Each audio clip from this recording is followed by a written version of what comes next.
Idris Elba, the 52-year-old actor known for his roles in Luther and The Wire, has taken on a new role as an advocate against knife crime in the UK. Over the past year, he has been deeply involved in creating a BBC documentary titled Idris Elba, Our Knife Crime Crisis, which explores solutions to the growing issue of knife violence. His journey includes poignant meetings with victims' families, law enforcement, and teenage offenders, aiming to shed light on both the problem and potential resolutions. Elba acknowledges the government's ban on zombie knives, effective since September of the previous year, as a vital step forward.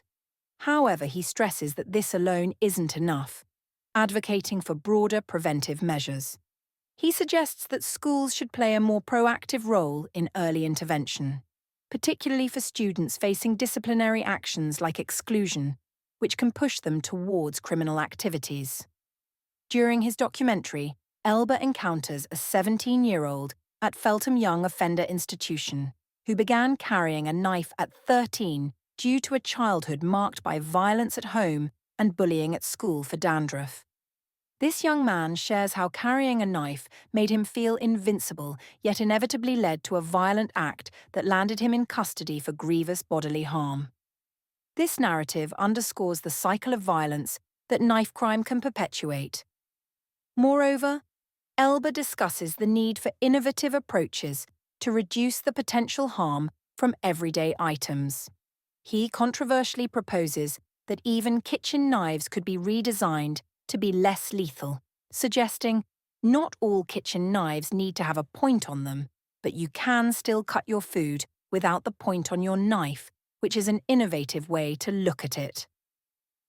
The documentary also highlights success stories like that of Jaden, a 16-year-old from Coventry who turned his life around after being ensnared by violence. After surviving an attack where an axe was swung at him, Jaden carried a knife for self-protection. His involvement with the community initiative to reduce violence, SERVE, run by West Midlands Police, has been transformative. Diagnosed with autism and ADHD, he found solace and direction through the program, joining a football academy and aspiring to become a coach. Despite his progress, he admits the threat of knife crime remains palpable in his community. Elba emphasises the need for more funding for such intervention schemes, noting the high reoffending rates among young inmates. The cost of the SERVE programme, at £1,500 per child annually, is seen as an investment in prevention rather than the higher costs associated with incarceration and crime aftermath. In response to these insights, Minister for Policing, Fire and Crime Prevention, Diana Johnson, has confirmed the government's commitment to banning ninja swords and enhancing preventive measures. With knife crime statistics showing 507 children treated for knife injuries in English hospitals over the year to April 2024, according to the Youth Endowment Fund, YAF. The urgency for comprehensive solutions is clear.